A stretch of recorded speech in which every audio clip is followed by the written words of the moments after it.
تو آج اس وضاحتی تجزیے میں ہم ایک ایسے موضوع پر بات کرنے والے ہیں جو سچ کہوں تو آج بھی سن کر رونگٹے کھڑے کر دیتا ہے۔ دسمبر 2012 کا وہ انتہائی دردناک واقعہ جس نے پورے بھارت کو خواتین کے خلاف تشدد کے مسئلے پر جھکجھوڑ کر رکھ دیا۔ ہم یہاں کسی کہانی کی نہیں بلکہ ان ٹھوس حقائق اور ان تبدیلیوں کی بات کریں گے جو اس سانحہ کے بعد وجود میں آئیں۔ چلیے سیدھا مدعے پر آتے ہیں۔ نربھیا یہ صرف ایک نام نہیں رہا بلکہ ایک ایسا واقعہ بن گیا جس نے پوری قوم کو اپنا آئینہ دیکھنے پر مجبور کر دیا۔ سوچئے، ایک اکیلے واقعہ نے نہ صرف مقامی سطح پر بلکہ پوری دنیا میں ایک ایسی بے مثال تحریک کو جنم دیا جس کی مثال نہیں ملتی۔ اس ایک رات نے پورے قانونی نظام کی چولیں ہلا دیں۔ آخر اس رات اصل میں کیا ہوا تھا؟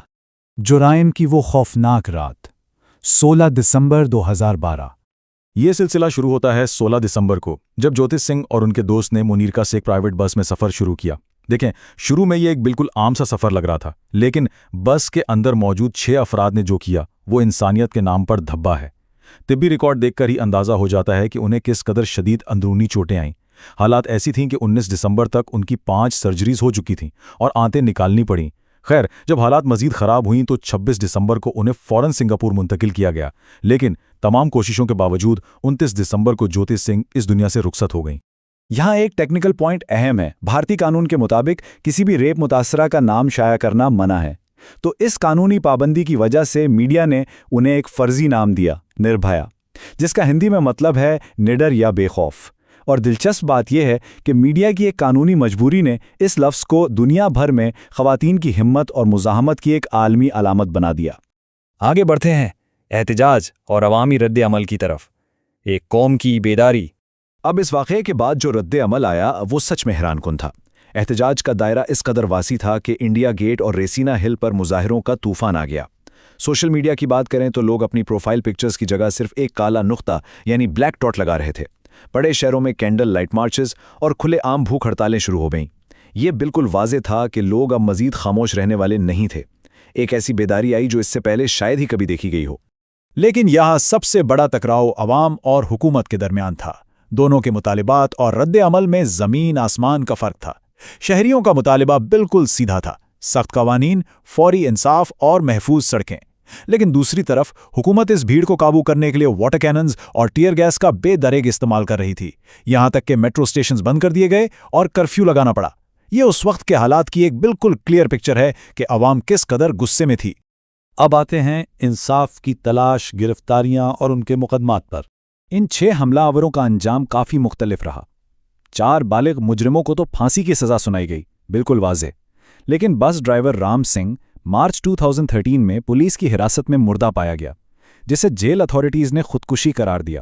اور جو سب سے متنازع حصہ تھا اس پورے کیس کا، وہ تھا 17 سالہ نابالغ مجرم۔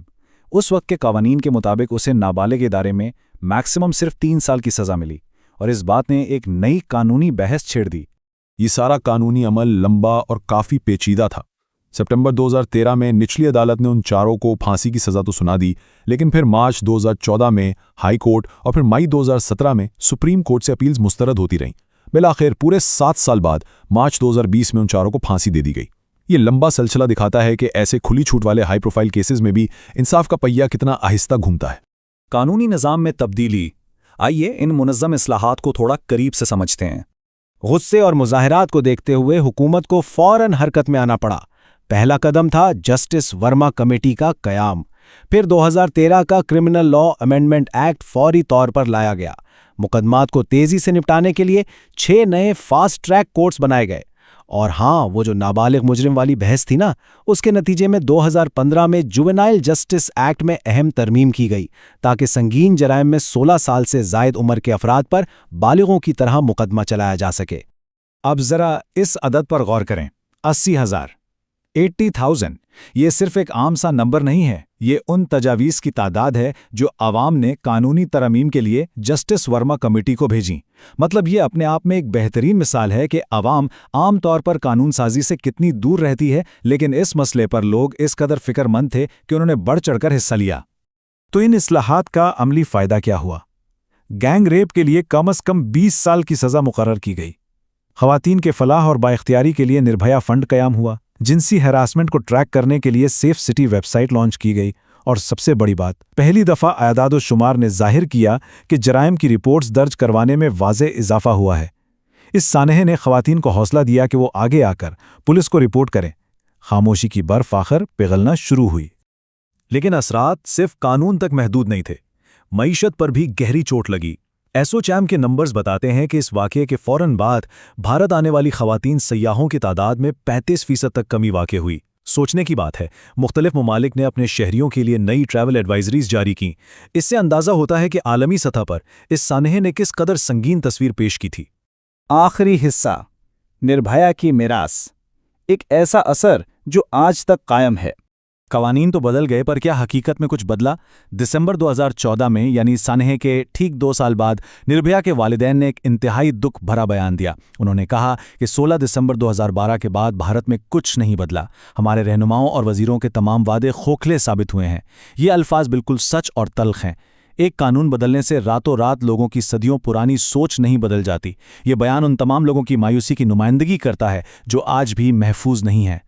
تاہم اس اندھیرے میں امید کی کچھ کرنیں ضرور آئیں۔ اس واقعے نے آرٹ، صحافتی دنیا اور فلاحی کاموں میں ایک نئی روح پھونک دی۔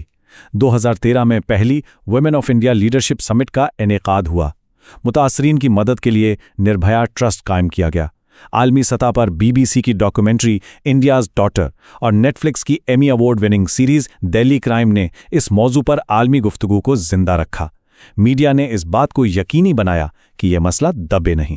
تو بالآخر اصل سوال یہ بنتا ہے، کیا ان نئے قوانین اور ان شدید احتجاجات نے واقعی خواتین پر تشدد کی ثقافت کو معاشرے سے ختم کر دیا ہے، یا پھر محفوظ دنیا کی یہ جنگ ابھی بس شروع ہی ہوئی ہے؟ قانون کی کتابوں سے نکل کر دلوں اور ذہنوں تک پہنچنے کا سفر ابھی کافی طویل لگتا ہے۔ خیر، اس وضاحتی تجزیے کا مقصد اسی سوچ کو بیدار رکھنا تھا۔ وقت کے ساتھ جہاں بہت کچھ بدلا ہے، وہیں ابھی ایک طویل سفر باقی ہے۔ امید ہے کہ ان حقائق نے اس سنگین مدے کو بہتر انداز میں سمجھنے میں مدد کی ہوگی۔